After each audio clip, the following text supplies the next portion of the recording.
Sir international affairs की बात चल ही रही है, तो अभी इंडिया और कनाडा की बहुत वाद विवाद चल रहे हैं। कुछ किलिंग्स वहाँ पर हुई है जिसका ब्लेम यहाँ के गैंगस्टर पे डाला जा रहा है, लॉरेंस पे, और खालिस्तानी मूवमेंट रिवाइव हो रही है, हिंदूज पे अटैक हो रहा है। तो क्या इसके पीछे भी ब्रेन्स कहीं और के हैं, कुछ और क्या चल रहा है सर? थोड़ी सिचुएशन एक्सप्लेन करो। देखो, मैंने आपको बोला कि कुछ भी चल रहा होगा, ब्रेन कहीं और ही होंगे। कनाडा का जो भी आप सिचुएशंस दिखा रहे हैं इस टाइम कि भाई कनाडा में इलेक्शन, अब कनाडा के अंदर क्या है कि बहुत सारे मतलब जो वोट बैंक है, सिखों के बहुत बड़े वोट बैंक हैं, ठीक है। तो वहाँ के प्रेजेंट प्राइम मिनिस्टर को उस सिख के सारे वोट चाहिए ना यार, तो उसको कहीं ना कहीं लगेगा मैं तुम्हारे साथ हूँ करके, क्योंकि उसको ये कह रहा है कि भाई मुझे फर्क नहीं पड़ता, मैं तुम्हारे लिए दुनिया के किसी भी देश से दुश्मनी ले लूंगा। मेरी बात समझ में आ रहा है? क्योंकि उसका वोट बैंक है। तो कुछ एक खालिस्तानी, मतलब कुल एक खालिस्तानी जिनको भी फंडिंग है, दुनिया में हर चीज़ फंडिंग है, उनके पीछे भी कोई ना कोई है। इतना बड़ा कनाडा शायद आपके मेरे नॉलेज से हमारे क्षेत्रफल में हमसे ज़्यादा ही है। जी जी जी। अरे यार, तुम इतने ही बड़े भक्त हो उनके, तो वहीं बना दो ना खालिस्तान, छोटी जगह दे दो उनको। चलो तुम इतना प्यार करते हो कि नहीं खालिस्तान बनाना है करके, ठीक है, तो एक खालिस्तान कनाडा में बनवा दो यार। क्यों नहीं? क्योंकि हिंदुस्तान के अंदर भी प्रॉब्लम करनी है किसी थर्ड पर्सन ने, ठीक है। उसको चाहिए अपने सरदारों के सारे वोट कि मैं तुम्हारे साथ हूं, मुझे फर्क नहीं पड़ता हिंदुस्तान मेरे साथ है या नहीं है करके, मैं हिंदुस्तान से दुश्मनी ले लूंगा लेकिन तुम्हारे साथ हूं, क्योंकि मैं वोट डालने नहीं जाऊंगा ना, वोट डालने वही जाएगा। पर सर ऐसे लेवल पे कि आपने एनिमी ही घोषित कर दिया इंडिया को कि भाई आज से ये मेरे एनिमी है, कनाडा ने जो किया है, तो ये तो बहुत ही वो हो गया ना एकदम से कि भाई एक्सट्रीम। नहीं, मैंने आपको एक चीज़ और बताऊं, जब भी बड़ी एजेंसीज के गेम होते हैं, यहाँ कोई दोस्त नहीं होता, कोई दुश्मन नहीं होता सर। सिचुएशंस के हिसाब से यहाँ दोस्त भी बदल जाते हैं, ठीक है, सिचुएशंस के हिसाब से यहाँ दुश्मन भी बदल जाते हैं। कभी हम लोग कहते हैं कि चाइना और हिंदुस्तान बहुत अच्छे मित्र थे जब मैं पैदा भी नहीं हुआ था, आज कहते हैं हम बहुत बड़े दुश्मन हैं, कल दोस्त भी हो जाएंगे सर। यहाँ फ़र्क नहीं पड़ता है, यहाँ फ़र्क पड़ता है कि बर्बाद किसको करना है। 10 खालिस्तानी खड़े हो रहे हैं कनाडा के अंदर, एक एंगल से दिखा दिया उन्होंने, हज़ारों खालिस्तानी खड़े हो गए करके। अब ग्राउंड रिपोर्ट चेक करो ना यार, किसने कहा? चलो लॉरेंस ने कि भाई लॉरेंस ने मार दिया, आप एविडेंस दो ना यार गवर्नमेंट को। यार हमारा क्यों मारेगा लॉरेंस? हमारे पास बहुत बड़ी एजेंसी है भाई, दुनिया के अंदर लाखों की फोर्स है हमारे पास।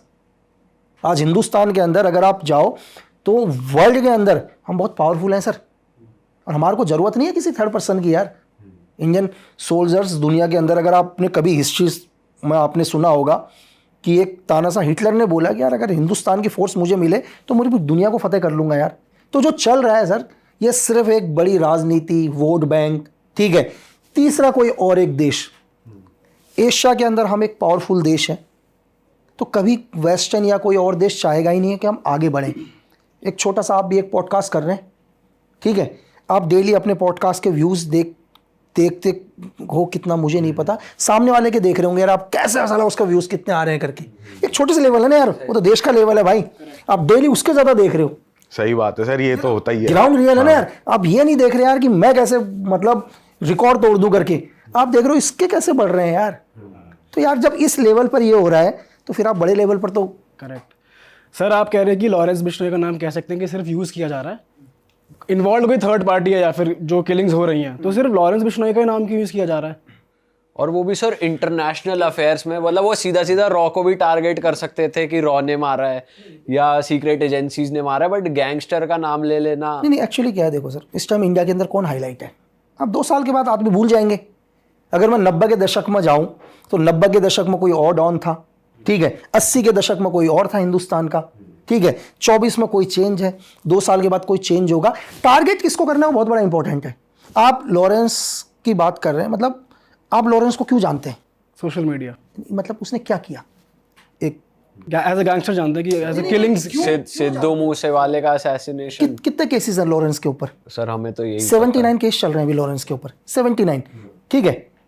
आप 3 केस छोड़ दो, आप सिद्धू मूसेवाला केस छोड़ दो, ठीक है, आप सुखदेव सिंह गोगामड़ी का केस छोड़ दो, ये 2 केस छोड़ दो आप। अब मुझे बाकी के केस बताओ उसके। पता ही नहीं सर। क्यों नहीं? क्योंकि एक बड़े हाईलाइट आदमी को टारगेट किया है ना यार। आप लॉरेंस को इसलिए जानते हो क्योंकि आप उस लॉरेंस से पहले आप सलमान खान को जानते हो, ठीक है, आप सलमान को जानते हो ना। एक दुनिया के अंदर एक चीज़ क्या है, आप जितने बड़े आदमी को थ्रेड दोगे ना, आप उतना बड़ा बनोगे। ठीक है, तो उसने सलमान को थ्रेट दिया, सिद्धू मूसेवाला किलिंग उसके ऊपर आई। अगर आप सिद्धू मूसेवाले के ऊपर भी जाओ तो एनआईए की रिपोर्ट पढ़ो ना आप, तो एनआईए बोलती है, ये मैं नहीं बोलता, एनआईए की रिपोर्ट बोलती है कि कहीं ना कहीं सिद्धू मूसेवाले के भी कनेक्शन खालिस्तान मूवमेंट के साथ थे करके। अच्छा, ये वो बोलती है, एनआईए की रिपोर्ट बोलती है। आप नेक्स्ट किलिंग सुखदेव सिंह गोगामड़ी की देखो तो उसके भी क्या है, ये मैं नहीं बोलता हूँ कि मतलब गवर्नमेंट की चार्जशीट बोलती है यार कहीं ना कहीं लोकल डिस्प्यूट प्रॉपर्टीज के अंदर भी इन लोगों का इन्वॉल्वमेंट था करके। भाई ये तो गेम चल रहा है, एक जेल के अंदर एक आदमी है यार मेरे भाई, उसको जेल में रहना है, जेल के अंदर रहना है ना उसने, तो जेल के अंदर अपनी एक लाइफ स्टाइल भी जीनी है भाई, सब चीज़ें जीना है। 14 महीने से साबरमती जेल के अंदर है वो, और मैं बोलता हूँ कि 14 महीने से 14 मंथ से कोई उससे नहीं मिला, क्योंकि होम मिनिस्ट्री ने उसके ऊपर सीआरपीसी की 268 लगा रखी है, तो उसके लिए आप मिल नहीं सकते आप, ठीक है, उसके लिए भी क्या है। और सीआरपीसी लगाने का मतलब रीज़न क्या है, 268 लगाने का रीज़न, सबसे बड़ा रीज़न ही है मीडिया ट्रायल। इस देश के अंदर क्या मीडिया ट्रायल स्टार्ट हो जाता है, तो सीआरपीसी 368 लगी इसलिए है क्योंकि 3 रीज़न में से एक सबसे बड़ा रीज़न है मीडिया ट्रायल। भाई हर आदमी, अगर आप कि लॉरेंस के पास 700 शूटर्स हैं यार, आप लिस्ट तो दिखा दो भाई, कौन सी एजेंसी ने दे दिया यार कि 700 शूटर हैं करके, कहीं लिखा तो होगा भाई। सही बात। मतलब मैंने आपको बोला कि आप वही लोग देखती है ऑडियंस जो उसको दिखाई दे रहा है यार। पर सर ऐसा सच में है कि जेल में रहते हुए आपको इतना टाइम काटना है जेल में और आप फिर भी ऑर्डर दे रहे हो बाहर की किसको मारना है, कैसे करना है? यार होता है, देखो इसके लिए मैं डिले नहीं करूंगा कि मैं तो ये भी बोलूँगा आपको कि एज ए सीक्रेट सर्विस में रहने के दौरान मैंने अपने बहुत सारे दोस्त जेल में बनाए, क्योंकि जेल एक ऐसी जगह है जहाँ से मुझे हर एविडेंस मिलता है कौन मरने वाला है और किसने मारा है। अगर मुझे भी केस खोलना होगा यार, देखो किसने किलिंग करी होगी, या तो प्रोफेशनल बंदे ने करी होगी, या नॉर्मल किलिंग होगी तो विद इन 24 घंटे के अंदर पकड़ा जाएगा। प्रोफेशनल ने करी होगी तो कहीं ना कहीं जेल से तो कनेक्शन होगा ही, क्योंकि एक डॉक्टर का दोस्त कौन होगा, डॉक्टर ही होगा ना यार, एक क्रिमिनल का दोस्त क्रिमिनल ही होगा। अगर मुझे दूसरे क्रिमिनल को ढूंढना है तो किसी ना किसी क्रिमिनल के पास तो जाना ही पड़ेगा। करेक्ट बात है। और सर आपके हिसाब से लॉरेंस बिश्नोई की सोशल मीडिया पे ऐसे पॉजिटिव पीआर क्यों करी जाती है? क्योंकि हम देख रहे हैं फैन पेजेस बन रहे हैं, यूथ थोड़ा सा इन्फ्लुएंस हो रहा है, तो वो पॉजिटिवनेस क्यों दिखाते हैं जबकि वो गैंगस्टर है? और यार हम लोग, अभी आप एक दीवार कुछ भी लो, उस पर लिख दो यार कि इस दीवार के पीछे मत देखना, चलो 99% जाके उसी दीवार के पीछे देखेंगे। आप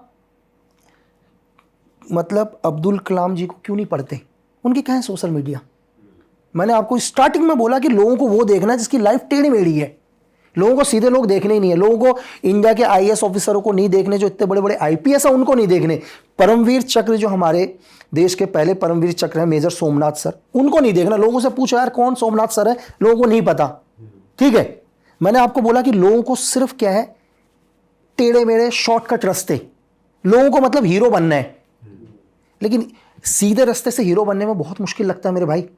अगर आज आपको हीरो बनना है, आज आप स्टार्ट करोगे, कल आप एक साइंटिस्ट बनते हैं, कल आप एक बहुत अच्छे प्लेयर बनते हैं, एक अच्छे आईएएस ऑफिसर बनते हैं, आपकी ज़िंदगी गुजर जाएगी बनने में।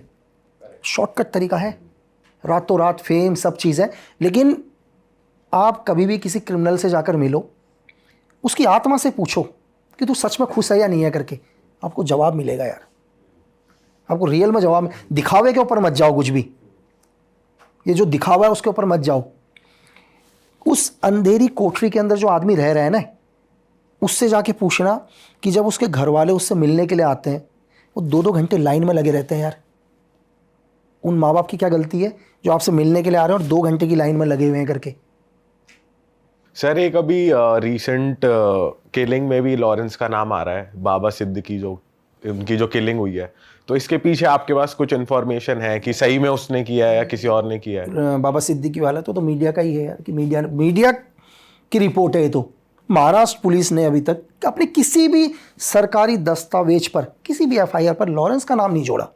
चाहे उसके भाई का अनमोल का नाम आ रखा है, लेकिन लॉरेंस का नाम उसमें इंक्लूड नहीं किया अभी तक। लेकिन अब अगर बाबा सिद्दीकी की भी देखो, मैंने आपसे क्या बोला कि इनकी जो भी किलिंग्स हुई आज तक, हिस्ट्री उठाकर देख लो, 79 केसेस में अगर ये बाबा सिद्दीकी का केस चार्जशीट पर जुड़ता है तो लॉरेंस के ऊपर ये 82 मतलब 80वां केस होगा ये वाला। लेकिन अभी तक महाराष्ट्र पुलिस नहीं बोलती भाई ये किया है करके। जो भी इसके आईओ है, जो भी इन्वेस्टिगेशन चल रही है, उन्होंने कहीं नहीं बोला कि डायरेक्ट तरीके से इसमें क्या है लॉरेंस जुड़ा हुआ है। एक्चुअली क्या होता है, नाम क्यों आ गया, क्योंकि उसके भाई का नाम है कहीं ना कहीं। देखो भाई का नाम है, कनेक्शन किसके साथ है? लॉरेंस के साथ है, तो डेफिनेटली इनडायरेक्ट तरीके से नाम आया, लेकिन अभी तक उसको डायरेक्ट तरीके से नाम नहीं दे रखा।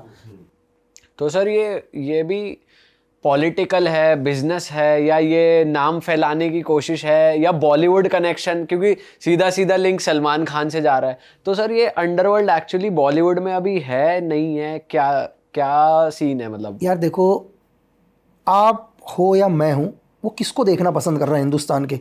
आजकल हिंदुस्तान में हर लड़के को हीरो बनना है भाई, चाहे वो रील से बनना है, किसी भी चीज़ से उसको हीरो ही बनना है आज के टाइम में, ठीक है। लेकिन देखो बॉलीवुड हमारे देश का एक नेशनल सिनेमा, क्यों? तो वहाँ का एक बड़ा स्टार, एक बड़े स्टार को थ्रेड दिया है ना भाई। मैंने आपको बोला कि आपने जितने बड़े को टारगेट करोगे आप उतना बड़ा बनोगे। अभी मैं हूँ, अगर सपोज़ कल मैं एक बहुत बड़े आदमी को थ्रेड देता हूँ तो मेरा पीआर वैसे ही होता है, क्योंकि मैंने बड़े को थ्रेड दिया तो मुझे कोई नहीं जानता, लेकिन रातों रात में फेमस हूँगा।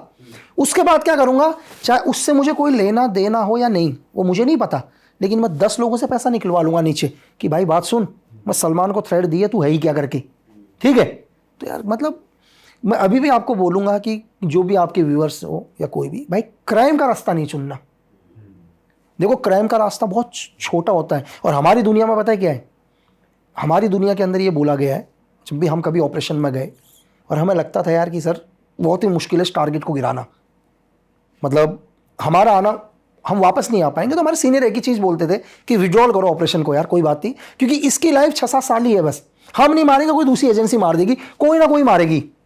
एक क्रिमिनल मिलिटेंट, इनकी लाइफ ज़्यादा नहीं होती यार भाई, ठीक है। और पर सर जैसे सलमान के पास थ्रेड्स जा रही हैं, वो तो रियल में जा रही हैं लॉरेंस के थ्रू। देखो एक थ्रेड तो गई है, वो तो सच है, उसको हम डिले नहीं कर सकते, लेकिन उसके बाद कोई थ्रेट नहीं गई ना, ये तो कंटिन्यू फिर उस थ्रेट को आगे बढ़ाया जा रहा है। मैंने आपको बोला कि एक छोटा सा मैं उदाहरण बताता हूँ आपको। एक मित्र थे मेरे, कभी वो बहुत बड़े गैंगस्टर हुआ करते थे, तो ज़्यादातर जेल में ही रहते थे वो। तो मैंने उनसे पूछा यार, मैंने कहा चौधरी जी क्या बात है करके, आप हमेशा ही अंदर रहते हैं? तो यार बोले यार मैं जब भी बाहर आता हूँ, बोला मेरे बाहर आते ही क्या होता है, सारे लड़के एक्टिव हो जाते हैं। कोई पेट्रोल पंप में जाएगा, गाड़ी में तेल भराएगा, बोलेगा चौधरी जी ने बोला है। दारू के ठेकों में जाएगा, बोलेगा 5 पेटी दारू दे चौधरी जी को कुछ पता नहीं है, शहर पूरा हिल रखा है। मतलब कि एक बारी नाम आने के बाद कभी भी देखो, कोई भी प्रशासन होता है, एक आप चौकी इंचार्ज से लेकर वहाँ के सुप्रिटेंडेंट ऑफ पुलिस तक, वो कभी नहीं चाहता कि उसके एरिया के अंदर यार फालतू की भसड़ हो करके, क्योंकि हर आदमी ने आगे बढ़ना है, ठीक है। एक एसएसपी भी नहीं चाहता कि उसका जो एरिया हो बिल्कुल पीस हो, क्योंकि उन्हें भी डीजीपी बनना है भाई आगे। तो रीज़न क्या है कि उनको तो पता ही नहीं होता उनके नाम पर क्या क्या हो रहा है करके। मैं आपसे अभी कह रहा हूँ, आप लॉरेंस का स्टार्टिंग केस देखो 307 में ही था, 307 से ऊपर आज तक कभी कोई केस नहीं है उसके ऊपर। बाकी सारे केस तो अंदर से ही लगे ना, 120 लगे, 120 भी लगे हैं सब केसों में। तो कितने सही है कितने गलत, उसके लिए गवर्नमेंट जांच कर रही है। बट सर आपको लगता है कि लॉरेंस मतलब एक तरीके से गवर्नमेंट के लिए काम कर रहा है, या एजेंट हो सकता है? क्योंकि पहले भी ऐसा हो रखा है 2004 में, जब छोटा राजन के शूटर्स को यूज़ करा गया था दाऊद को मारने के लिए। और या फिर ये भी हो सकता है कि क्या लॉरेंस को एक मोहरे की तरह ट्रीट करा जा रहा है कि कुछ भी करके नाम डाल दो इस पे? तो आपका टेक क्या है इस पे? देखो 1993 के बाद आपको पता ही है, इनका ग्रुप अंडरवर्ल्ड का 2 हिस्सों में डिवाइड हो गया था, ठीक है। और 2004 का जो इंसिडेंट आप बता रहे हैं अशोका होटल वाला, ठीक है, उसमें दोनों वांटेड थे, विक्की मल्होत्रा और फरीद तानाशाह, दोनों के दोनों वांटेड थे, और महाराष्ट्र पुलिस ने उन्हें अरेस्ट किया। तो बाद में लोगों ने बोला कि यार कि ये दोनों के दोनों क्या करते, दाऊद को मारने के लिए पाकिस्तान जा रहे थे करके, ठीक है। तो इंडियन सीक्रेट एजेंसी ने इनको हायर किया था, ये लोगों का कहना है, ठीक है। अब मैं आपको बताता हूँ कि अभी भी क्या है, बहुत सारे लोग कह रहे हैं कि यार नहीं RNW यूज़ कर रही है। तो मैं ये कहूँगा यार भाई, RNW के पास दुनिया के बेस्ट ऑफिसर हैं, बहुत अच्छे शूटर्स हैं, बहुत अच्छे फायरर हैं, ठीक है। तो उन्हें यूज़ करने की ज़रूरत ही नहीं है किसी को। ये टोटल मीडिया ट्रायल चल रहा है और धीरे धीरे 1-8 साल के बाद बंद ही हो जाएगा। सर आपने अजीत डोभाल सर के साथ भी आप रहे हो टीम में, तो उनका बिहेवियर के बारे में थोड़ा बताओ, क्योंकि उनके बारे में हमने मोस्टली पढ़ा ही है या मतलब इंटरनेट पे ही देखा है जो देखा है। देखो आज NSA चीफ बैठे हैं, है ना, तो आप अगर कोई हमारे इतने बड़े लोकतंत्र देश के अगर NSA चीफ होंगे तो फिर मतलब ज़्यादा इस बात पर डिबेट ही नहीं करें। और वैसे मेरे लिए अच्छा है कि वो भी उत्तराखंड के रहने वाले हैं, है ना, तो मैं भी, तो मुझे इस चीज़ का ही यार कि हमारे उत्तराखंड के एक रहने वाले मतलब इस सीनियर लेवल पर बैठे, उन्होंने बहुत सारे ऑपरेशंस करे हैं। अब ऑपरेशंस की बात करोगे सर, उनको आप बहुत कम देखोगे, ठीक है। एक ऐसे इंसान जिनको दुनिया में सिर्फ अपना काम पता है, अपना टारगेट पता है, दुनिया में उन्हें कुछ नहीं पता। आप सिक्किम से लेकर, ठीक है, आप ऑपरेशन ब्लू स्टार से लेकर, पाक से लेकर, तो दुनिया के अंदर बहुत सारे ऑपरेशंस, अगर मैं बताऊंगा तो ये मतलब मुझे लग रहा है कि मेरी लाइफ ही कम पड़ जाएगी, इतने ऑपरेशंस होंगे सर लाइफ में। और एक अच्छे इंसान, देखो बेहतर इंसान है तभी उस जगह पर है। एक अच्छे इंसान मतलब एक बहुत अच्छे ऑफिसर होने के साथ साथ एक बेहतरीन इंसान है ना सर। तो कभी वैसे आपने देखा उनको पैनिक मोड में कि जैसे कुछ सिचुएशन आउट ऑफ कंट्रोल चली गई मैंने हो? आज तक मेरे से सीनियर को, जिनके साथ भी मैंने काम किया, मैंने कभी मेरे से सीनियर को कभी पैनिक होते हुए देखा ही नहीं यार। कितनी भी बड़ी सिचुएशन आ जाए, कितनी भी बड़ी प्रॉब्लम आ जाए, उन्होंने कभी पैनिक ही नहीं हुआ। अगर मैं भी हूँ, अगर मैं भी सपोज करो कल मेरे नीचे लोग काम कर रहे हैं, मेरे कलीग काम कर रहे हैं, मेरे नीचे मेरे एजेंट काम कर रहे हैं, अगर मैं अगर पैनिक हो गया तो उनका मॉरल खत्म हो जाएगा यार। सही बात है। हमारे अंदर एक कहावत है, अगर दुनिया में तुम्हें किसी को बर्बाद करना है, लीडर खत्म कर दो, ठीक है। आपने लीडर खत्म, पूरी प्लानिंग खत्म, सब कुछ खत्म, आपको ज़्यादा को टारगेट करने की ज़रूरत ही नहीं है। तो स्नैपर में मैंने यही सीखा है, जब तक अगर आप आर्मी के पॉइंट ऑफ व्यू से देखता हूँ, सोल्जर के पॉइंट ऑफ व्यू से, तो एक गोली एक दुश्मन का मोटो था। जैसे स्नैपर में आया तो मोटो ही चेंज हो गया, और मोटो हुआ एक गोली एक कमांडर। अब कमांडर को शूट करो, सब खत्म दुनिया में। अरे वाह, आपने ये वीडियो यहाँ तक देख ली भाई, तुमने हमारी मेहनत सफल कर दिया। तुम ही लोग हो असली रियल हिट। और अगर आपको बहुत मज़ा आ रहा है ऐसी क्लिप्स में, ऐसी वीडियोस में, तो फटाफट जाइए प्लेलिस्ट पे, बिंज वॉच कीजिए, सारी वीडियोस देख डालो और मौज काटो। That is it. हम मिलेंगे नए पॉडकास्ट में, नए क्लिप में। Till then bye bye, see you, take care, do subscribe.